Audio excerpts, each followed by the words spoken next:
philosophy and religion really was about critical thinking. And so all you did is you read these great philosophers or these great religious figures from the past, and you learned about their lives and how they were successful. You also learned super critical thinking skills, super good language skills. I wouldn't have thought that about religious studies. Well, if you think about it, religious studies and philosophy is the battle between logic and faith. And what does any good entrepreneur need?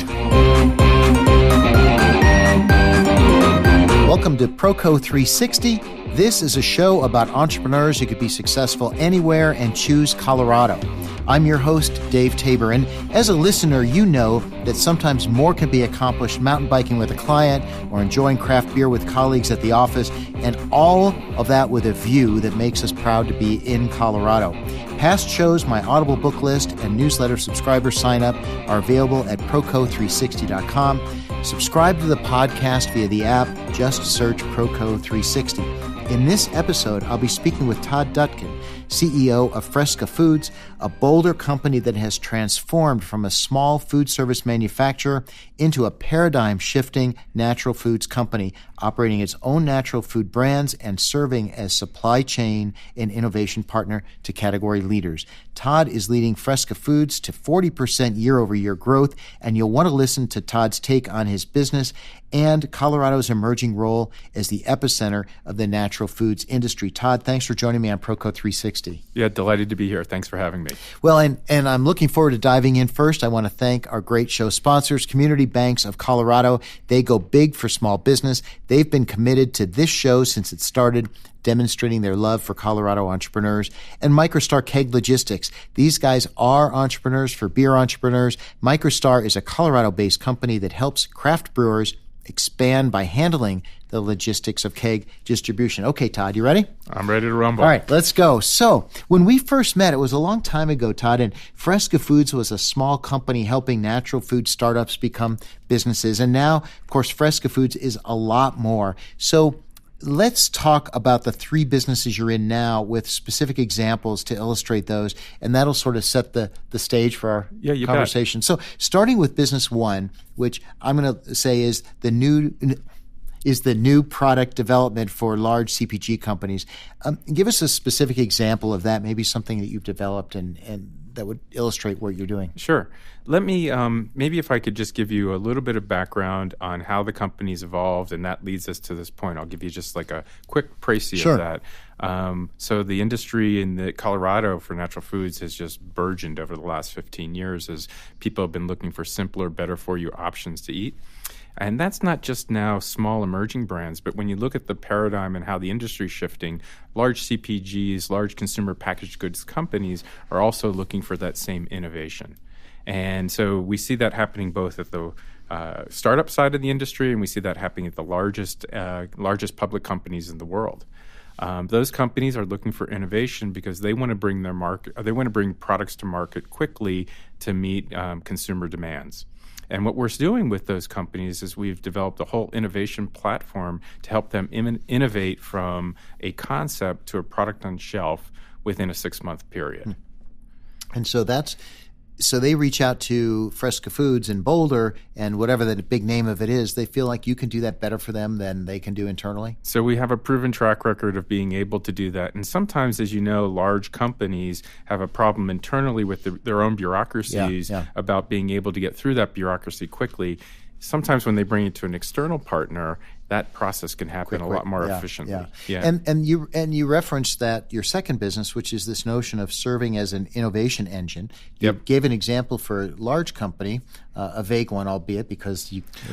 Would you like? I can give you a specific one. I'd like one. Yeah. So that was my framing of the background. One of the specific examples I can take you through, and I can't list the product name, but I'll give you enough flavor to tell you you'll have an idea of what we do. This was about a year ago. A large public company, large consumer packaged goods company approached us, and they wanted us to develop a paleo granola. And this paleo granola, they wanted to go into a big box store. We developed from the concept of because we're in the natural foods industry, we could help them develop the concept of the paleo granola. We did an initial test last April of 27 pallets, left our store within a 4-month period from concept, like thinking of the idea, coming up with the packaging, developing the distribution, and then launching it to, by the end of last year, we were producing 500 pallets a month. Wow. Going to every distribution center for this big box store in the United States. Well, now, and then you do that for smaller companies too. That's right. As part of this innovation. Can you give an example of maybe a smaller company or smaller product that you've done that for as well? Yeah, actually, I brought an example for you today, and the example I brought for you is a brand that we own, and the name of the product is called Cocoa Thins. And Cocoa Thins is a brand looking at them now. It's a brand we acquired a couple years ago under the name Wonderfully Raw. Since then, we transformed it to a company called Sajoya, and we developed a product called Cocoa Thins. Cocoa Thins was the second product line in that portfolio, and the first product was a chewy cookie.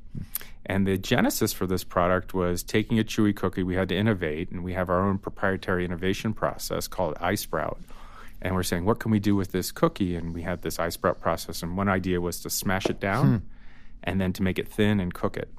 And that is made with 6 ingredients. Very simple, very clean. We ended up innovating in about a period of 4 months, and that product at the Natural Foods Expo this year was launched and won Rookie of the Year. Hey, congratulations. Best in class. That's great. So it was the best product at the Natural Foods show this year, and now it's selling like hotcakes. Well, flat hotcakes. Yeah, that's cool. Very much I'm so. looking at the package. We're going to talk about packaging a little bit, and that actually you actually covered the third business which you're in, which is investing in and acquiring companies, and that was an example of that as well. That's correct. And so our model really spans the gamut of working with large public companies, small startup entrepreneurs, and entrepreneurs that have taken their idea far enough that they need somebody to help them continue it, and Fresca is being an agent to help them with that. The commonality of all of that is everybody needs innovation. It's a really dynamic, changing marketplace. Innovation in the natural foods That's sector, correct. Yep. right? And that brings me to this next chapter of our conversation, which is the notion that Colorado is the epicenter, has become the epicenter for the natural foods business. What's your take on that, and what do you think even that means? It's a good question. What does that mean? Well, certainly Colorado has a lot of attributes that have brought entrepreneurs here for the natural foods industry. If you look at our lifestyle here, it's outdoor. People are conscious of nutrition, fitness, and health, wellness. And so those elements are really the DNA of people in Colorado.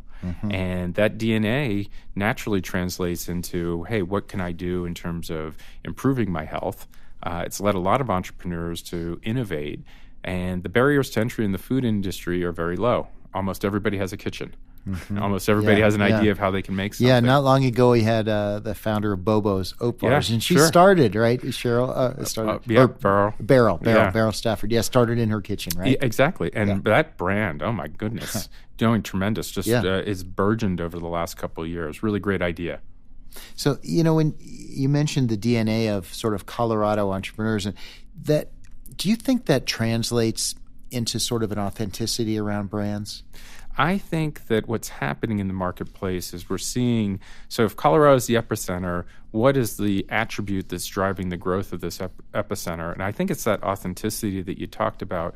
Authenticity does two things. It drives a trust, and it drives a connection with consumers. And in an environment where we have ubiquitous information about the things that we eat, people have so much information. If you are authentic because you have a very simple, trusting, and connected statement with consumers, your ability to attract new consumers happens that much quicker in this environment. That's interesting. What you've made me think about is that because Colorado has this implied sense of natural, outdoor, and all that there's a Colorado-based company automatically has a head start in authenticity towards their brand. Is that true, do you think? I think to a large degree what we've seen is that there's a few areas of the country, and Colorado being one of the leaders, that have really, because they are authentic, because it's starting naturally, it's organic, it's in our DNA, it really comes out of the environment. And it attracts people that have this natural authenticity and allows them to produce products that are really just a byproduct of what they think.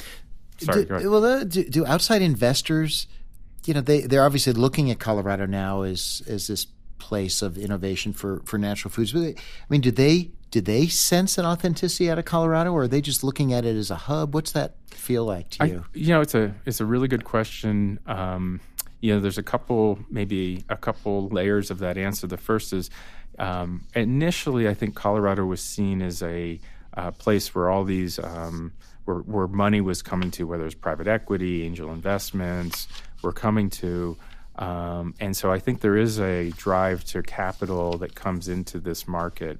I do think that the industry has expanded quite a bit. And so Colorado is kind of like Silicon Valley in that way. Well, I was wondering if there's a parallel. That's right. Yeah. And I think the Silicon Valley parallel there is, we have tech throughout the entire United States, but we still think of Silicon Valley as that epicenter. I think Colorado is the same way. What we've done in Colorado is now being seen across the entire United States. Are we doing anything to actually, and by the way, listeners, this is PROCO360, and I'm your host, Dave Tabor. This, of course, is the show featuring entrepreneurs and business leaders who could be successful anywhere and choose Colorado. I'm speaking with Todd Dutkin, CEO of Fresca Foods, a Boulder-based leader in natural foods innovation and manufacturing. And so do you think Colorado's doing enough, Todd, to brand itself around this notion of natural foods?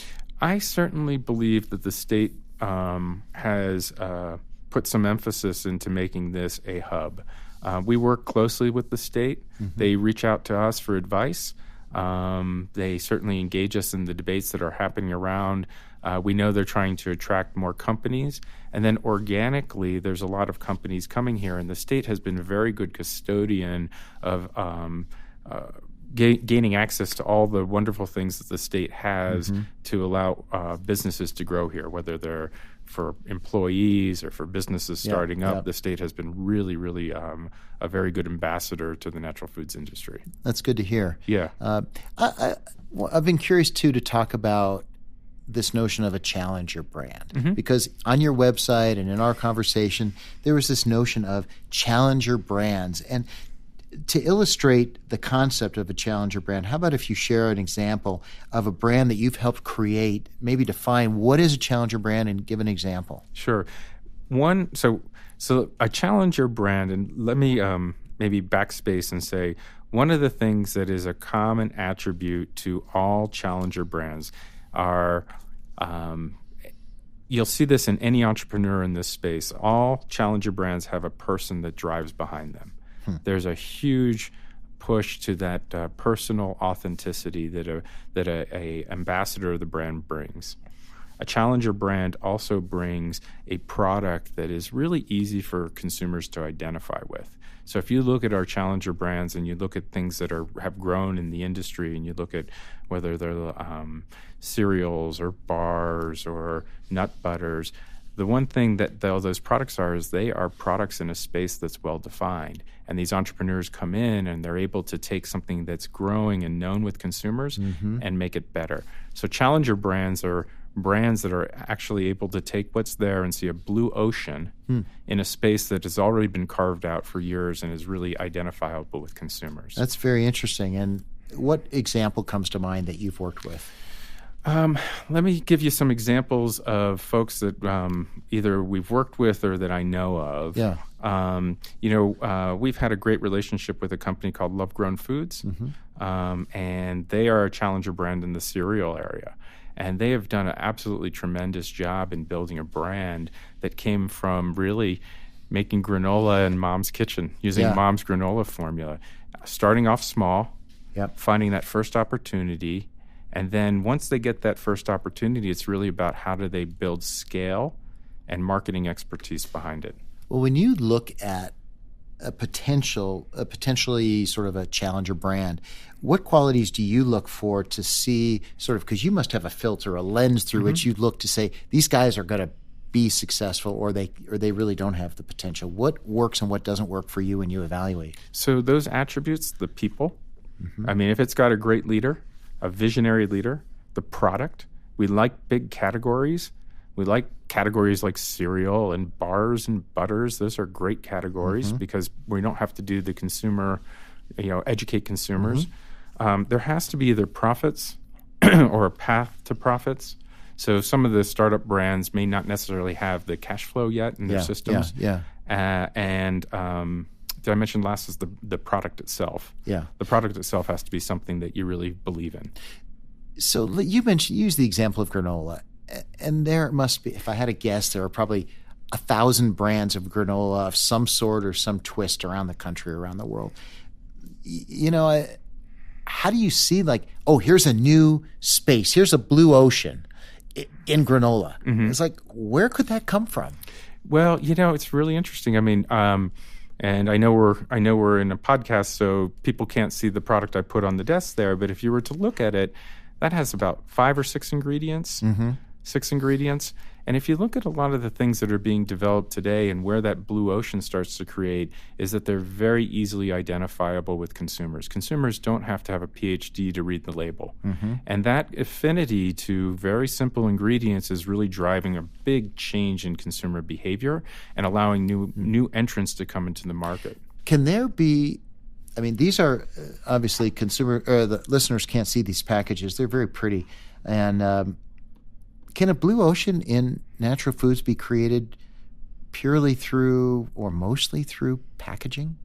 I think packaging goes a long way. What we've seen with brands as they evolve. Are you familiar with the brand RX? Yes. Mm-hmm. So RX bars. And, a brand that we've done, but an example of in the... Yeah, it's not really a natural product, is it? Not a natural product, but when you're talking about packaging, they just sold to Kellogg for $600 million. And the big thing that they attribute to the change and what created value in their brand was the packaging change. Wow. Very simple, showing consumers what's on the front. And yes, there are some things that are on the back. Definitely they're showing something. They're a lot smaller font. A lot smaller font. Now, in the natural foods community, when you are when you're able to articulate that very easy to consumers and what's on the front of the package is on the back of the package, it resonates even more. Yeah. Now, I think about pricing too, because there seems to be especially in the natural foods business, there seems to be a kind of a connection between what's new and trendy and expensive and sort of a demographic that is drawn to that. Mm-hmm. Is there, I don't see a lot of brand new natural foods products that are like super cheap, right? Is part of the model like to put something out that's premium, expensive, high margin, and then hope that can fund the growth? If I can parse out that question a little bit, I think there's 2 things in there. One is the expense of those early stages, and I think that is, and the second part is that we see, so being expensive at an early stage is important. You have to protect margin a little bit. A lot of the times they're small, and these companies don't have enough margin in which to operate. And if they reduce their price too quickly, they really start to strangle their ability to actually effectively grow. We've seen too many brands go out too quickly in the marketplace with a high cost of sales and a low margin, and they need investment. Taking that huge order because it's sexy, but now they don't have the cash. And they can't succeed because it really creates a situation where they can never feed the organization to grow. What we've found is the best brands will start off a little bit high in smaller distribution, test the proof of the concept. As they get that concept proven, they're able then to generate velocity. Velocity drives tremendous growth in the brand.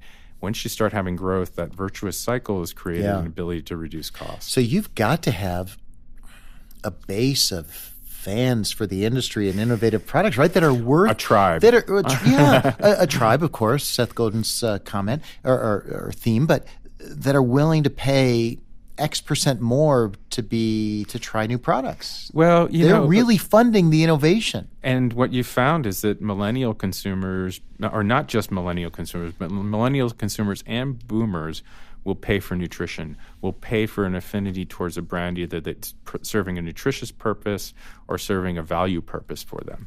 And so you start there. So that means every new product that in the natural foods business has to target that affluent, eager audience. Not necessarily. Discovery channels are across the board. We're finding a blending of consumers. So where you go to maybe a Whole Foods initially for value or to find those products, you're finding them in TJ Maxx, you're finding them in dollar stores, you're finding them in the mass grocery.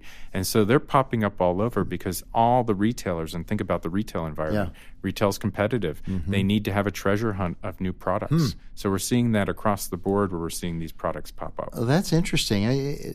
So are you also seeing then the customer base transition from, when somebody comes in, let's say it is that Whole Foods example, and they come in at a $4 price point, whatever it is, and then they decide now they've increased their volume, they're lowering their cost, now they're $2.99, now they're $2.60. Are you seeing the customer base transition then? I think the brand ethos in the successful brands stays the same, and their ability to reach a larger audience is really what they get. I don't think they actually lose the tribe. Really? They just get a larger tribe. Because I always wondered about that. I mean, when I see a product come out, and it's in a specialty store, and then I see it a year later in Costco, my perception and even my sense of being a member of the tribe for that product, it changes. I saw Spider... the outdoor sweaters in Costco. I'm like, what's going on? And there's complete disconnect. So how do you manage that with your brands? What we see is that the market is continually evolving and changing and is super dynamic. And that startup brands, their biggest challenge is to reach consumers. When you're at the point where Spider is at, where they have now really penetrated the market quite deeply, you're certainly going to take some consumers away from your brand. But for the most part, that brand ethos has penetrated so many people that tribe is very large. Now, perhaps Dave is saying, hey, I'm on to the next thing, and you become the early adopter to the next concept. Yeah. I think I'm following you, but generally, if a brand is managed well, it may lose a few of the early adopters who would tend to move to the next product anyway. That's right. But you can grow a tribe. And the tribe becomes an army. And that army becomes very, they love the brands. Well, and, I'm going to transition us because you've really moved yourself from being a challenger brand to being a big player. And you told me, and we talked about this a couple of days when we talked, that, you've gone from helping little startup companies turn their new products and into, then you were sort of chipping away at the big brands, and now you're working with the big brands. So how did you change your mindset to do that? I think that what happens as you build a company, you go from a doer to a planner. So in the early stages, we were 15 people, 6,000 square feet. Truly, on my first day, I bought the business. On my first day on the job, we lost our largest customer. So what did that say about you? Exactly. It says I have some tenacity to stay with it.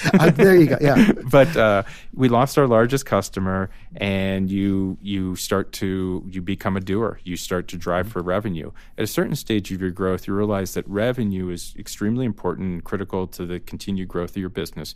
But you need to now start to think about what the next foundation stones are for growing your business. And so you become more of a planner. And in being a planner, the thing that we've found is the most the biggest driver of growth would be you need values in a company and you need purpose in a company. And you need to start communicating those values and that purpose in a company as a way to be able to drive the growth of your company. So that's an interesting juxtaposition in a way in my mind, because we think of small companies, passion-driven, the way you explained challenger brands as being driven by passion, by vision and values and purpose. And bigger companies we think of as losing that over time. Well, and it almost becomes more important, because in a small company, you can go on the floor and pat somebody on the back and tell them what a great job they're doing every day. You do just about every job. In a big company, you need to be able to communicate that across broad swaths of the company in different scenarios. And so it becomes more important to drive purpose through your business as you get bigger, because you now have a larger group of people that you have to engage and get them motivated to do their job every day. It's harder, though, too. Actually, it's harder, but it's such a different challenge, right? And it's fun. If you're always on the floor every day, after 10 or 15 years, you've gone through 3 sets of running shoes, it's time to get a new set of shoes and do something different. Yeah. That's how you stay engaged in your job and your career. Listeners, you're listening to PROCO360. I'm your host, Dave Tabor, and I'm speaking with Todd Dutkin, CEO of Fresca Foods. Please visit PROCO360, where you can subscribe to my newsletter. It has the news about upcoming episodes, my blog, books I'm listening to on Audible. Again, that's PROCO360.com. I hope you're enjoying this episode with Todd. Please share it with friends. And Todd, I want to shift into another aspect of your business again, which has to do with the companies that you look to invest in and to buy. Yep. Talk about that. Well, what I see that for the companies that we look at, and we talked about those elements of those companies, everything that we look at, there's 4 elements, and they keep coming back up. People, the person has to be a dynamic leader, entrepreneur. The product, gotta love the product. We love products that are in big categories. Don't be afraid of competing in big categories. Just find the product that wins. Profitability, or at least a path to profitability, and then a proof of concept. Enough traction in the marketplace to say that's a worthwhile investment. If they have those 4 attributes, those are things that we feel are, if those attributes are there, we feel that that's a really good starting point to have a dialogue with a business. Well, I jotted those down as you were explaining them. I want to ask about 2 of them. This notion of not being afraid to compete in big categories. How can you not be? I mean, tell me, when you think about that, right? I mean, what's an example of somebody that you said, wow, this category is huge and we can win? Right on your desk there, cookies. Those Cocoa Thins are a cookie. Everybody, think of your pantry at home. You have 2 brands of cookies, or on average, consumers have 2 brands of cookies in their pantry at home. Everybody in the United States has cookies in their pantry. We don't have to explain what cookies are to people. People know what cookies are. And so our education is done. The big cookie companies are competing head-to-head with each other. If you look at Fig Newtons and Oreos, they're banging heads against each other. That might be the same company for all I know. I don't know. It could be. Right, exactly. They're engaged in a very difficult struggle to retain market share. Their primary emphasis is there. That allows a vacuum to create where new entrants can come in and start gaining market share. Well, you just described 2 different markets to my sensibility. One is a mass market Walmart King Soopers cookie, and the other, is Cocoa Thins going to be sold in those kinds of stores? Cocoa Thins now will be in Walmart. Really? King Soopers, Whole Foods. I didn't realize that there was such a convergence. No. Yeah. And if you think about that convergence, it's now not just happening with retailers, but with the online presence and e-commerce. So we're having a blurring of the lines between e-commerce and retail. And so the competition just doesn't occur at brick and mortar, but it occurs online as well. Are there people who used to buy Oreos now buying Cocoa Thins? I mean, is that kind of convergence actually happening? It's happening. We're seeing that consumers, though, you read that ingredient deck and somebody says, "I will." A soccer mom or dad goes down the aisle and they want to serve their child something that's still a cookie, but with ingredients that at least they know and like, and that they feel that still delivers on taste. Pretty interesting. A big surprise for me in this interview. I really didn't realize that there was that kind of convergence happening, and people are willing to make that price shift too. So what happens over time, it doesn't take long to get to reasonable price points, similar price points. You're marketing at a premium in these categories, but their premium is not so much that it stops the ability to buy, and it's not accessible to all consumers. And I suppose that's part of your strategy. Part of your strategy, and that was my other question, which is this proof of concept. Proof of concept doesn't mean somebody bringing you a batch and saying, "Doesn't it taste good?" Right? I mean, it's for the most part, right? What does proof of concept ultimately? What's that threshold that says, "Yeah, this is a real business"? We're seeing now, maybe 15 years ago, that was $1 million. We're seeing now that that's probably at the $5 million mark. So really, at that point, somebody says this could be something substantial. There's enough there that you know that you have enough of the elements that you can start to put together to make a larger brand. When you see a new product come out, like a Cocoa Thins or like this beautiful bag of popcorn from Rocky Mountain Popcorn, plug for you. Thank you. So when you see these products come out, and maybe they taste really good, they've got a proof of concept. Does proof of concept automatically mean they're ready to market? Or do you get a proof of concept sometimes and completely rebrand, repackage, everything? So it's an excellent question, because that you said Rocky Mountain Popcorn, that's actually being rebranded right now as Open Road Snacks because there was a regionalization to it. And now we're taking Open Road Snacks. It's got a new package design. That Cocoa Thins was originally wonderfully raw, not Sojoya. And so those elements that consumers gravitate to eventually to getting larger scale, packaging becomes super important. Yeah. No matter what we do. Even the materials. Yeah, isn't that? That material is a soft touch. Yeah. Sorry, listeners, you can't feel this, but it feels almost like clothing. Yeah. It feels like the new kind of a Gore-Tex or something. And actually, that was produced in Colorado by a Colorado company right down the street from us. Wow. And if you look at it, it also glints in the light a little bit. So if you're going down the aisle and you're moving, so a way to kind of say, pick me. Yeah. Wow. I'll have to ask you more about that. Well, I want to move on to the last chapter of our conversation, which has to do with your background. And you have an educational background in philosophy, religious studies, and Asian studies. And I have felt sort of the need to confess to you, but I haven't gone there yet. But so how did you get... That's okay. Yeah. It wouldn't get either of us very far. Oh, good. So how did you get from sort of being, from all that background to being the CEO now of this company? So I went. My educational background is in liberal arts, and philosophy and religion really was about critical thinking. And so all you did is you read these great philosophers or these great religious figures from the past, and you learned about their lives and how they were successful. You also learned super critical thinking skills, super good language skills. I wouldn't have thought that about religious studies. Well, if you think about it, religious studies and philosophy is the battle between logic and faith. And what does any good entrepreneur need? Oh, gosh, both. Right? Logic and faith. Yeah. And on any given day, they're battling, right? Any given day. I tell my children are now at liberal arts schools, and I think that what we need most, in particular for entrepreneurs, is critical thinking. And you don't need necessarily a business degree. You need an ability to think critically about your business. You need ability to think critically about your environment. The skills come from doing.